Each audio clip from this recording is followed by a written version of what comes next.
warahmatullahi wabarakatuh. Hamdan wa syukran lillah, salatan wa salaman ala rasulillah. Ashhadu an la ilaha illallah wahdahu la syarikalah, wa ashhadu anna muhammadan abduhu wa rasuluh, la nabiyya ba'dah, amma ba'd. Kaum muslimin, kaum muslimat, jemaah Masjid Al-Ihsan Markas Islami Kabupaten Kampar yang dirahmati Allah Subhanahu wa taala. Para pendengar radio dakwah Markas Islami 88,0 FM dimanapun berada, semoga semua kita berada dalam naungan ridha Allah Subhanahu wa taala. Alhamdulillahirabbil alamin. Malam ini kembali dapat kita laksanakan program kajian Tabligh Akbar An-Nadwah bersama Buya Dr. Haji Lukman Jamaluddin LCMA. Buya kita ini merupakan Direktur Muhammadiyah Boarding School Gobah Kabupaten Kampar.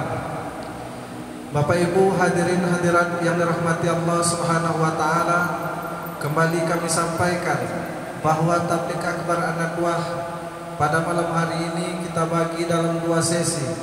Sesi pertama ba'da maghrib sampai menjelang masuk waktu salat Isya, dan sesi kedua dilanjutkan lebih kurang 30 menit. Kita bagi dalam dua bahagian.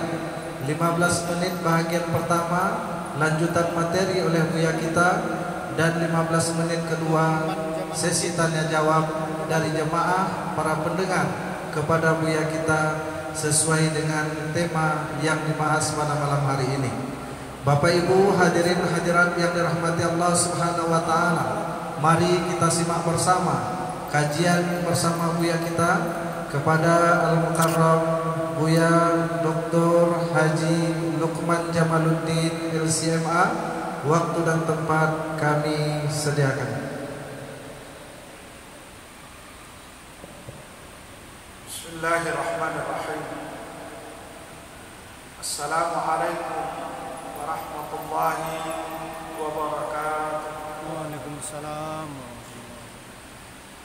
Alhamdulillahi rabbil alamin, wa bihi nasta'inu ala umuri dunya waddin. Asyhadu an la ilaha illallah wahdahu la syarika lah, wa asyhadu anna Muhammadan abduhu wa rasuluh. Allahumma shalli wa sallim ala hadzal nabiyil karim wa ala alihi wa sahbihi. Amma ba'd. Ayyuhal muslimun al-hadirun, usikum wa nafsi bittaqwallahi faqad faz. Qala ta'ala, ya ayyuhalladzina amanu taqullaha haqqa tuqatih wa la tamutunna illa wa antum muslimun. Ma'asyiral muslimin rahimani wa rahimakumullah. Ucapan terima kasih tentunya saya sampaikan untuk pengurus Masjid Al-Ihsan atau Islamic Center Madinah, yang sesungguhnya hari ini adalah jadwal Al-Ustaz Dr. Sayyidul Amin satu dan lain hal. Beliau menelpon saya tadi sekitar jam 2-an siang menggantikan beliau pada kesempatan kali ini. Ma'asyiral muslimin rahimani wa rahimakumullah.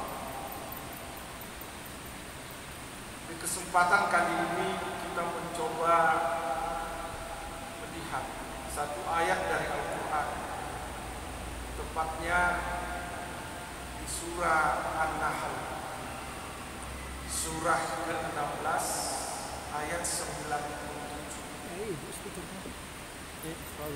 Allah Subhanahu wa ta'ala berfirman, man amila salihan min dzakarin aw untha wa huwa mu'minun falanuhyiyannahu hayatan thayyibah wa lanajziyannahum ajrahum bi ahsani ma kanu ya'malun. Siapapun yang beramal saleh, laki ataupun perempuan, dan dia dalam keadaan beriman, maka sungguh kami akan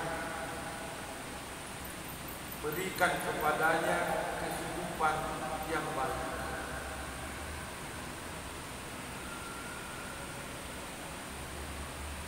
Dan kami akan memberikan balasan kepadanya jauh lebih baik daripada apa yang mereka telah lakukan. Ma'asyiral muslimin, setiap kita mendapatkan kehidupan yang baik, baik dunia maupun akhirat. Maka dalam doa yang sering kita sebut dengan doa sajadah, keduanya kita minta, Rabbana atina fid dunya hasanah wa fil akhirati hasanah wa qina adzabannar. Kita ingin mendapatkan kebaikan hasanah. Dalam kaidah tafsir, sesuatu yang dijelaskan dengan bentuk mufrad dan nakirah itu menunjukkan kesempurnaan. Rabbana atina fid dunya hasanah, hasanah dibentuk dalam kalimat atau kata tunggal yang dinakirakan, diindefinitifkan, yang disamarkan. Faedah yang didapat dari sini hadirin sekalian adalah kesempurnaan. Seperti halnya dalam Al-Quran Allah berfirman, wa wassayna insana biwalidayhi ihsana. Ihsana kata tunggal nakirah, mufrad nakirah menggambarkan sesuatu, maknanya sempurna. Ihsana kebaikan yang sempurna, hasanatan kebaikan yang sempurna. Wa fil akhirati hasanah, dan di akhirat juga kita ingin mendapatkan kebaikan yang sempurna. Dua tempat kehidupan ini, kehidupan di dunia, kehidupan di akhirat, kita mohonkan kepada Allah agar Allah berkenan memberikan kepada kita kebaikan yang sempurna di dunia, kebaikan yang sempurna di akhirat. Muncullah pertanyaan, apakah kebaikan sempurna itu didapatkan hanya dengan doa?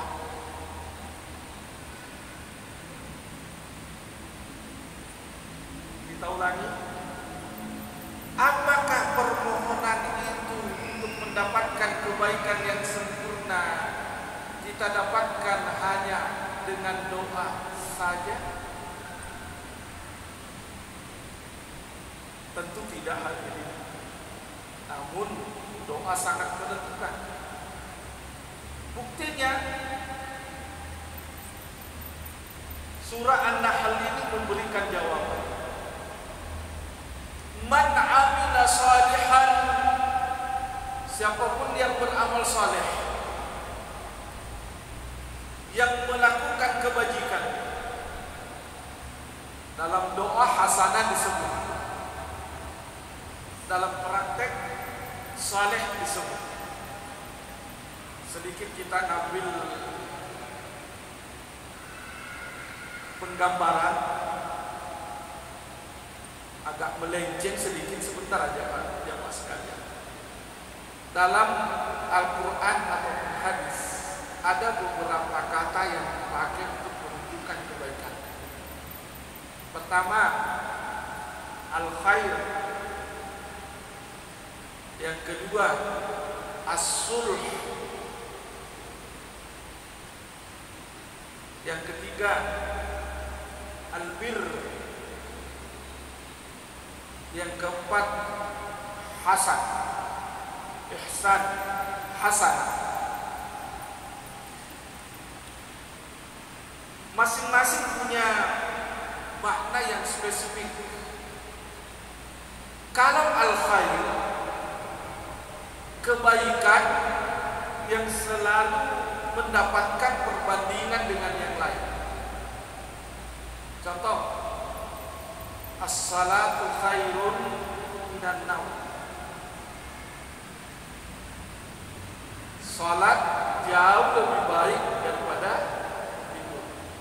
Jadi kebaikan yang ditujukan untuk membandingkan dua hal, bahwa satu di antaranya lebih memiliki kebaikan yang berkualitas tinggi dibandingkan dengan yang lain. Lailatul Qadar khairun min alfi syahr. Malam Al-Qadar yang ada di bulan Ramadan jauh lebih baik, khairun, jauh lebih baik daripada 1000 bulan. Itu khair. Selain itu, khair juga dalam Al-Quran terkadang dimaknakan harta. Wa innahu lihubbil khair masyadid. Sesungguhnya manusia terhadap al-khair itu harta benda. Wa ma anfaqtum min khairin fahuwa yukhlifu. Apapun yang Anda infakkan dalam khair, harta, Allah akan ganti. Ini ada satu makna yang kita tangkap jemaah sekalian, bahwa dengan harta kita bisa mendapatkan kebaikan. Dengan harta potensi untuk mendapatkan kebaikan cukup besar. Oleh karenanya harta Al-Quran disebut dengan al-khair. Yang kedua, manusia secara naluri selalu menganggap bahwa materi atau harta itulah yang terbaik. Oleh karenanya Allah memancingnya. Semua yang Anda anggap baik itu ada pembandingnya. Semua yang Anda anggap baik, wahai manusia, wahai seluruh hamba, semua yang Anda anggap baik dalam bentuk materi, dalam bentuk harta, ada pembandingnya. Artinya masih ada yang lebih baik daripada itu. Makanya Rasulullah SAW bersabda, rak'atal fajri khairun minad dunya wa ma fiha. 2 rakaat sebelum salat subuh jauh lebih baik daripada dunia beserta isinya. Maka dengan demikian, betapapun manusia menganggap harta itu lebih baik, tidak ada apa-apanya dibandingkan sesuatu yang dianggap lebih baik oleh Allah berupa amal saleh. 2 rakaat. Dan itu salat sunat. Bagaimana salat wajibnya? Yaitu salat sunnah. Oleh karena itu, harta walaupun Allah menyebutkan itu kebaikan, bisa dengan itu kita dapat kebaikan, tapi kebaikannya masih ada yang mengalahkannya. Yang kedua, as-sulhu was-sulhu khair. Sulh itu adalah kebaikan yang dilihat dari keserasian, kecocokan, manfaat yang ditimbulkan. Contoh, bapak-bapak, ibu-ibu yang pernah ke negeri Arab, mungkin di antara ada adik-adik kita, ustaz-ustaz kita yang pernah ilmu di negeri Arab. Mobil tangki yang diisi dengan air minum atau mobil tangki air minum, itu tulisannya begini: al-ma'u salihun lisyurb. Al-ma'u salihun lisyurb. Air ini saleh, ya, cocok, baik, memberi manfaat lisyurbi, untuk diminum. Bahasa umumnya air minum. Kenapa disebut saleh di situ? Karena punya keserasian, punya hubungan yang baik, punya manfaat yang baik. Makanya amal saleh adalah amal yang serasi, cocok, sesuai, punya manfaat. Makanya Allah berfirman, "May ya'mal minas salihati min dzakarin aw untha," dalam surah An-Nisa. Tapi kalau man 'amila salihan min dzakarin aw untha, siapapun yang melakukan amal saleh, amal yang sesuai, yang cocok, yang serasi, yang punya manfaat banyak. Cocoknya di mana? Ya tentu cocoknya dengan aturan agama. Cocoknya dengan apa? Bacalah misalnya kita surah An-Nisa, "Wa may yuti'illahu war rasul fa ulaika ma'al ladzina an'ama Allahu 'alaihim minan nabiyyin was-siddiqin wasyuhada was-salihin." Di sana disebut kata orang-orang saleh. Kenapa? Karena orang-orang saleh itu adalah orang yang melakukan sesuatu dengan ketaatannya kepada Allah dan Rasulnya. Disejajarkan para nabi, disejajarkan para siddiqin, disejajarkan dengan syuhada.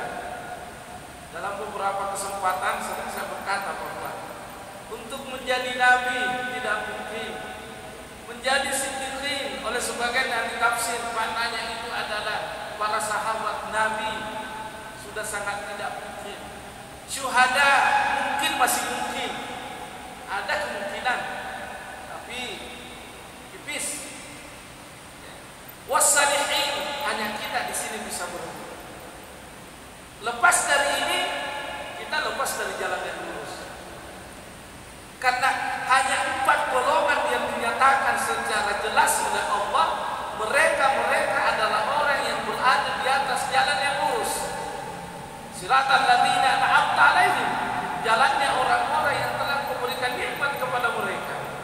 Siapakah mereka yang mendapat nikmat ini berupa jalan yang lurus? Wa may yuti'illaha war rasula fa ulaika ma'al ladzina an'ama Allahu 'alaihim minan nabiyyin, 1, was-siddiqin 2, wasyuhada 3. Di antara 3 ini 2 sudah tidak memungkinkan. Hanya tinggal yang 1 ini, itu pun separuh. Tapi salihin, semua kita punya potensi untuk mendapatkan gelar dan status orang-orang saleh. Itulah sebabnya hadirin, Imam An-Nawawi mengumpulkan berbagai hadis dalam satu kitab yang disebut dengan Riyadus Shalihin. Satu kitab yang beliau berikan judul Riyadus Shalihin. Riyad artinya taman, Raudatun min riyadil jannah. Maka Riyadus Shalihin adalah kumpulan orang-orang saleh. Riyad bisa berarti olahraga. Sebab dalam bahasa Arab olahraga itu riyadhah. Tinggal tambah tamar juga dari kata riyad, berartilah olahraga, kegiatan, aktivitas bermanfaat. Matematika juga dalam bahasa Arab sering disebut riyadhah, perhitungan. Apa yang diinginkan oleh Imam Nawawi dengan hadis-hadis yang disusunnya dalam satu kitab Riyadhus Shalihin ini, ingin mengajak kita bahwa untuk menjadi orang saleh ada latihan-latihannya, ada perhitungan-perhitungannya, ada taman-taman.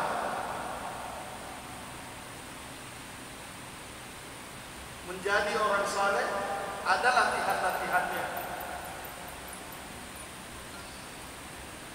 Menjadi orang saleh ada perhitungan-perhitungannya. Menjadi orang saleh ada tamannya, kumpulan-kumpulannya. Nah, dalam kitab itu diuraikanlah beberapa hadis yang diawali dengan niat, lalu sabar, dan seterusnya. Itu menunjukkan bahwa menjadi orang saleh harus melakukan sesuatu menurut aturan yang ada.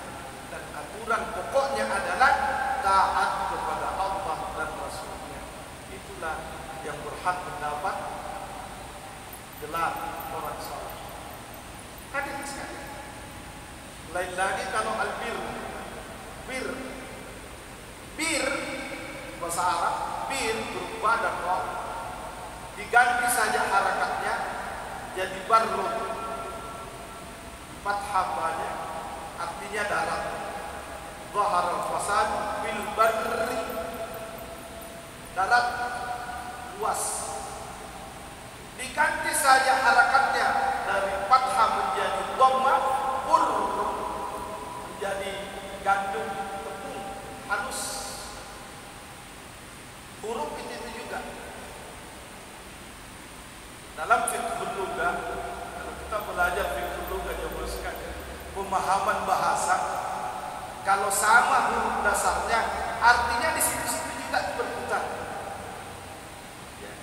Barun luas, urun gandum, birrun kebaikan. Berarti apa yang dikandung oleh birrun dengan arti kebaikan? Kebaikan yang luas dan halus, menyangkut masalah sikap. Makanya berbuat baik kepada orang tua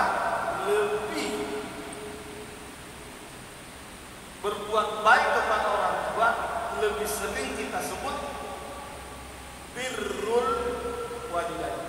Kenapa?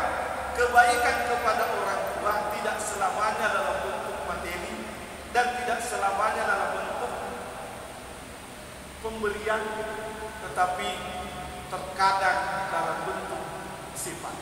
Contoh, berkatalah kepada keduanya dengan perkataan qaulan kariman, wahfid lahuma janaha dhulli minar rahmah. Jadi kebaikan yang dikandung dalam kata albir adalah kebaikan yang sangat luas.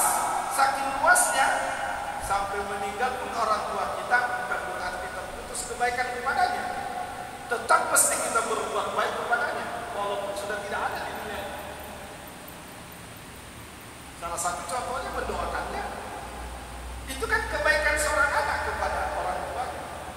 Artinya kebaikan kepada orang tua tak bertepi luas seperti daratan dan sangat halus seperti tepung itu. Birrul walidain.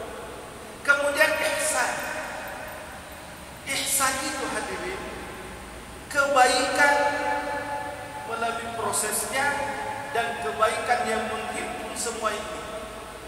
Khair masuk di dalamnya, as-sulh masuk di dalamnya, albir masuk di dalamnya. Makanya kita minta Rabbana atina fid dunya hasanah.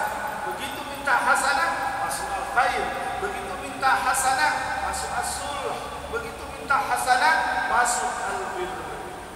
Dengan indah Rasulullah sallallahu alaihi wasallam sekalian ketika ditanya oleh Jibril yang datang waktu itu menghadap beliau, akhbirni anil ihsan, sampaikan kepada tentang ihsan. Apa jawab beliau? Anta'budallaha ka'annaka tarahu, beribadahlah kepada Allah, berbuatlah kepada Allah ka'annaka tarahu. Ka'anna dalam bahasa Arab itu namanya tasbih. Tasbih itu perumpamaan. Ka'annaka, seolah-olah. Apa artinya seolah-olah? Bukan sesungguhnya. Lampu ini seolah-olah bulan. Itu artinya lampu ini bukan bulan.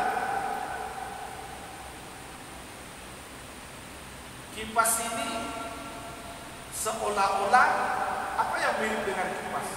Berarti kipas ini bukan yang kita maksudkan. Seolah-olah memperumpamakan sesuatu yang ada kaitannya tetapi bukan sesungguhnya. Jadi kalau Rasulullah mengatakan Abdullah ka'annaka tarahu, beribadahlah kepada Allah seolah-olah engkau melihatnya, artinya bukan melihat sebenarnya. Cuman Bagaimana jika seandainya Anda melihat Allah, apa yang Anda akan lakukan? Contoh, orang yang bekerja punya atasan, bekerjalah seolah-olah engkau berada di depan atasanmu. Artinya apa? Ketika Anda berada di depannya dan ketika tidak berhadapan dengan dia, samakan saja. Kalau atasan masih bisa tidak memantau kita, tapi adakah tempat yang tidak terjangkau oleh Allah? La yakhfa alaihi syai'un, tak satu pun yang tersembunyi olehnya. Maka Rasulullah mengatakan, "Allahu ka'annaka tarahu." Beribadahlah kepada Allah seolah-olah engkau melihat Allah. Artinya, jika seandainya engkau melihat Allah, bagaimana cara Anda beribadah? Pasti baik. Jika seandainya Anda berhadapan langsung dengan Allah dan melihat Allah, apa yang akan engkau lakukan? Maka engkau akan meminta sebanyak-banyaknya. Maka demikian itulah kalau Anda melakukan sesuatu, lakukanlah karena Allah melihatmu. Lakukanlah karena ingin menghadapkan sesuatu yang paling banyak dari Allah. Barulah kita bisa berbuat baik. Barulah bisa. Tapi pada saat yang sama Rasulullah juga menetralisir keadaannya. Fa illam takun tarahu, jika engkau tidak sanggup punya keyakinan seperti itu, seolah-olah melihat Allah. Padahal Rasulullah mengatakan seolah-olah, bukan Rasulullah mengatakan engkau melihat Allah seolah-olah engkau melihat Allah. Itu artinya tidak. Tapi oke lah, mungkin di antara kita tingkatannya berbeda-beda, belum sampai ke tahap itu, ke tingkatan itu, ke maqam itu. Maka Rasulullah mengatakan, fa illam takun tarahu, jika engkau tidak yakin, tidak sanggup mengatakan bahwa saya melihat Allah atau seolah-olah melihat Allah, satu hal yang Anda tidak bisa hindari. Fa innahu yarak, sesungguhnya Dia yang Maha melihat itu, yang tidak ada terselubung sedikit pun bagi Dia melihat. Maka apapun yang kita lakukan pasti baik. Berarti kalau demikian, ihsan, kebaikan yang sempurna, karena prosesnya baik, tujuannya pun baik. Jamaah sekalian, ihsan, hasan, hasanah adalah kebaikan yang baik prosesnya dan baik tujuannya. Itulah yang kita minta. Rabbana atina fid dunya hasanah, ya Allah berikan kepadaku kebaikan hasanah. Ingat, kebaikan hasanah baru bisa diperoleh kalau kita memperbaiki prosesnya. Man amila shalihan, siapa yang melakukan kebaikan, berarti itu proses. Kebaikan itu tidak turun begitu saja, langsung diserahkan. Rabbana atina fid dunya hasanah, nih, dah. Enggak. Tahukah kita di mana letaknya dalam Al-Quran doa ini? Rabbana atina fid dunya hasanah, di surah Al-Baqarah. Setelah menyebutkan kisah-kisah tentang apa? Tentang haji. Makanya Imam Muslim menyebutkan bahwa doa yang paling sering disebutkan Rasulullah ketika melaksanakan umrah atau haji adalah Rabbana atina fid dunya hasanah wa fil akhirati hasanah. Artinya apa? Bukankah haji itu ada prosesnya yang disebut dengan manasik? Bahwa tidak mungkin Rasulullah mengucapkan berulang-ulang doa ini kalau seandainya tidak mengajarkan kepada kita proses untuk mencari kebaikan. Oleh karena itu, kebaikan hadirin sekalian kita bisa peroleh dengan proses yang baik. Kita kerjakan semata karena Allah, dengan tujuan yang baik, semata karena mengharapkan ridha Allah Subhanahu wa ta'ala. Itulah yang membuat manusia jadi baik. Imam Malik berkata mengomentari hadis ini. Imam Malik berkata, seseorang tidak akan baik jika tidak memiliki dua prinsip, raja dan al-khauf.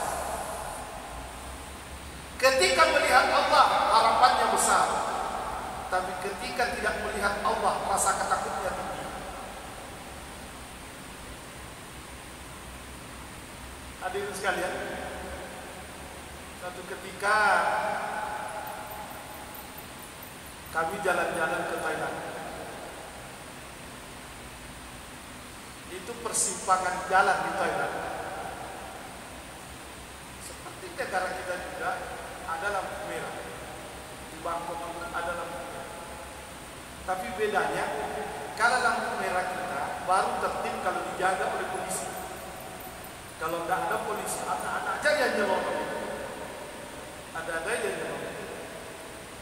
Bapak-bapak yang sering ke Pekanbaru lewat jalan MRT itu di depan SKA kan dilarang putar balik, merah, dilarang putar balik.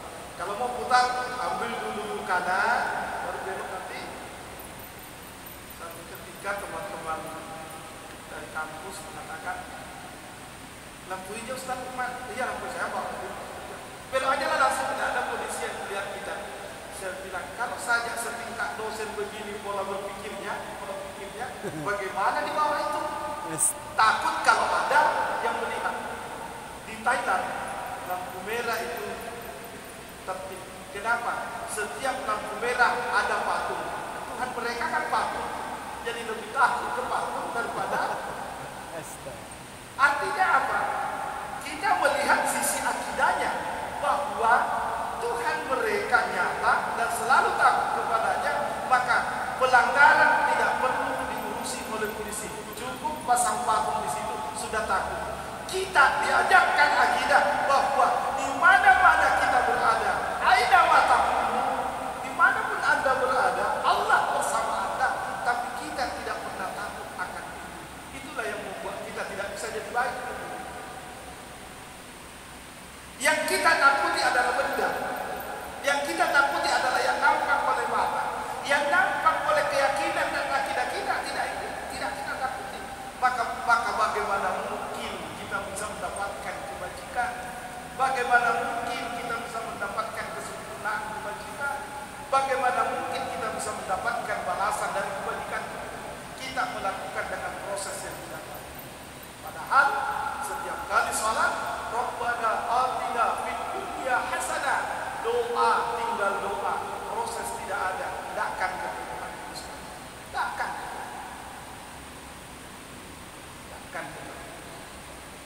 Oleh karenanya, man 'amila salihan min dzakarin aw untha, siapa yang melakukan kebajikan dengan penuh aturan yang tepat, proses yang baik, falanuhyiyannahu hayatan thayyibah, akan kami berikan sungguh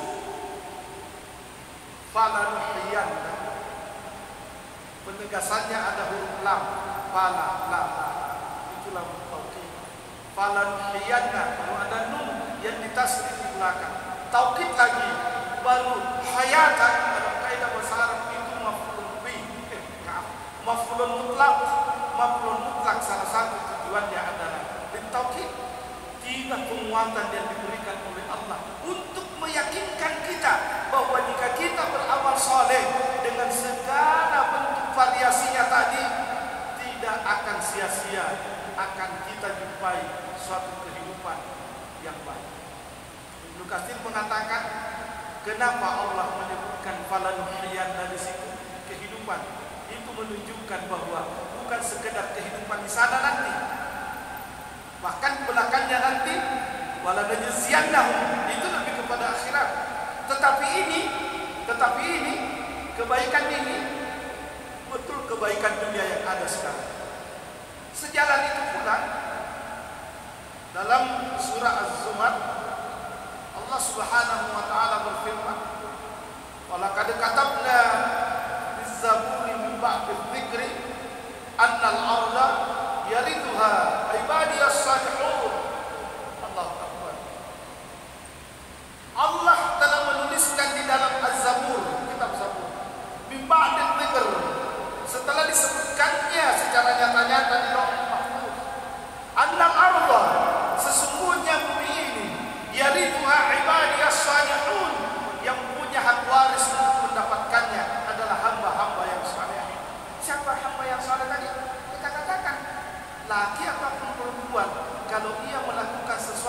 berdasarkan aturan yang ada, proses yang jelas, tujuan yang mantap, tujuan yang jelas juga,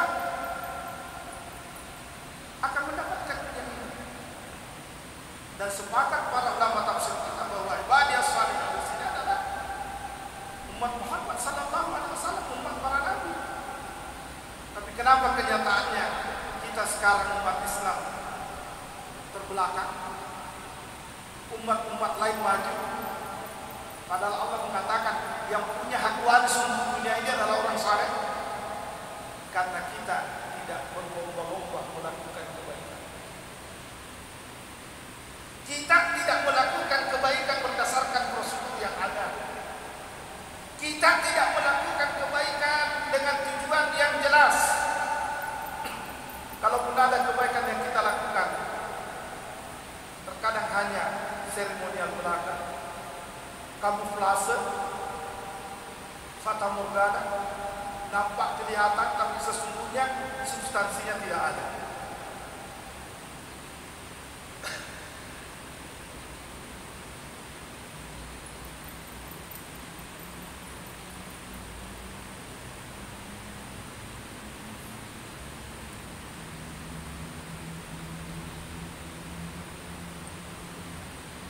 Kalau saja umat Islam hadirin mengamalkan seluruh ajaran agamanya berdasarkan aturan dengan proses seperti yang ditentukan oleh Allah dan Rasulnya, dan tujuannya jelas hanya untuk hari akhirat, pasti dunia ini dalam genggaman kita.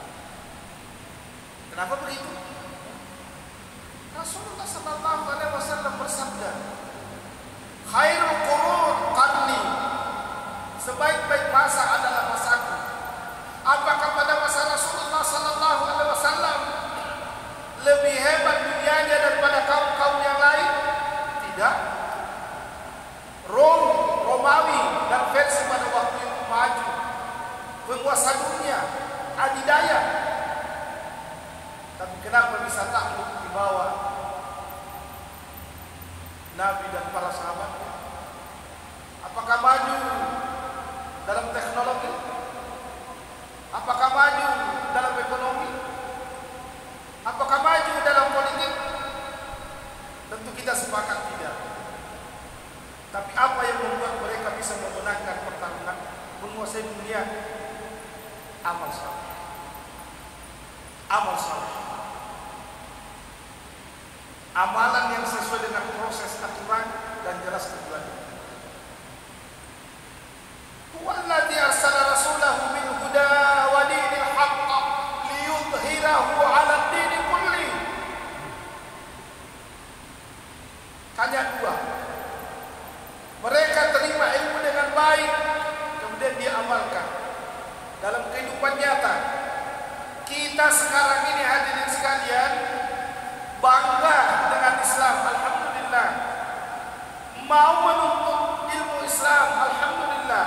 Kekurangan kita masih ragu dalam mengamalkan Islam. Itu yang membuat kita terbelakang. Apakah kita ragu dengan firman Allah? Wallazi arsala rasulahu bil huda wa dinil haqq? Tidak. Zalikal kitabul la raiba fihi. Sedikit pun tidak ada keraguan kita di dalamnya. Dan mohon kita perhatikan Bapak Ibu, ayat ini wallazi arsala rasulahu bil huda wa dinil haqq terdapat di 3 surah. Surah At-Taubah, surah Al-Fatih, surah As-Saff. Apa isinya 3 surah ini? 3 surah ini peperangan, pertempuran, dan perlawanan terhadap orang munafik.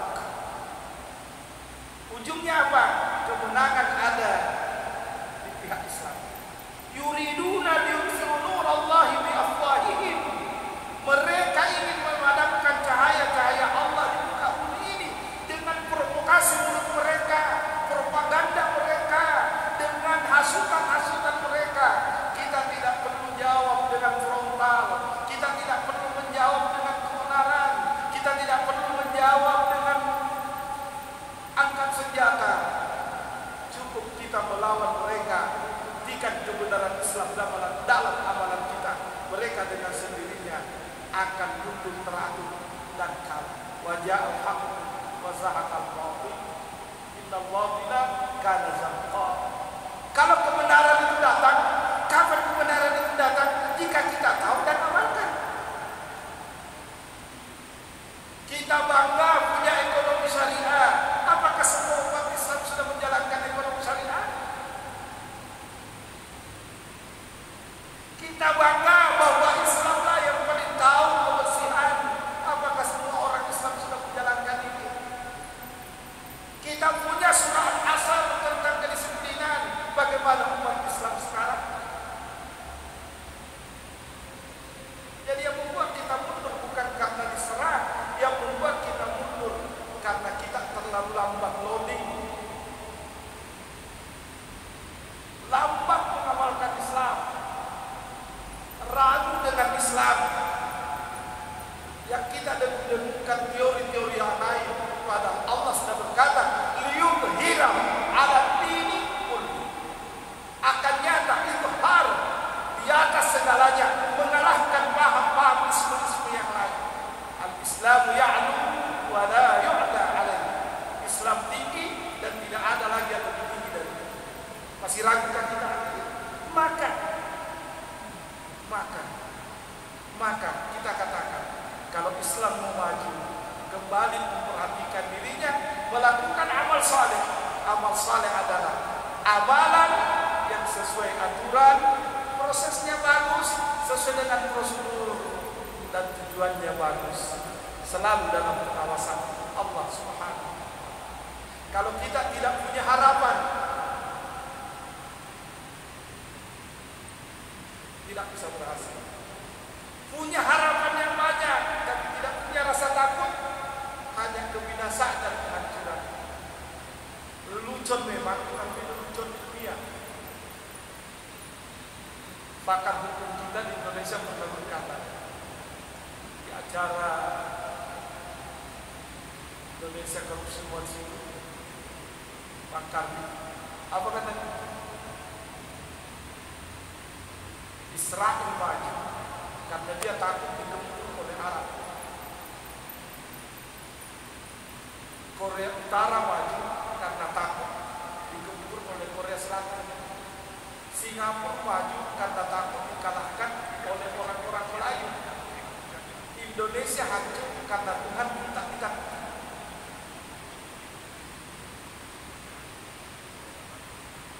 Artinya hadirin sekalian, Imam Malik berkata, kita tidak mungkin mendapatkan kebaikan yang sempurna kalau harapan kita, raja kita tidak seimbang dengan khauf dan ketakutan kita.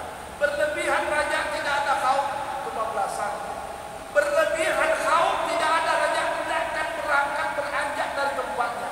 Yang membuat kita seimbang dalam perjalanan menuju kemajuan kehidupan yang dijanjikan oleh Allah dalam surah An-Nahl itu adalah di dalamnya ada raja dan ada khauf. Kita masuk bisa sah. Ada yang begitu?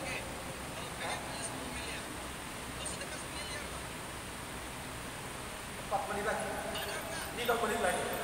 Bapak hadirin sekalian, maka Allah telah meyakinkan kita, falanuhyiyannahu hayatan thayyibah.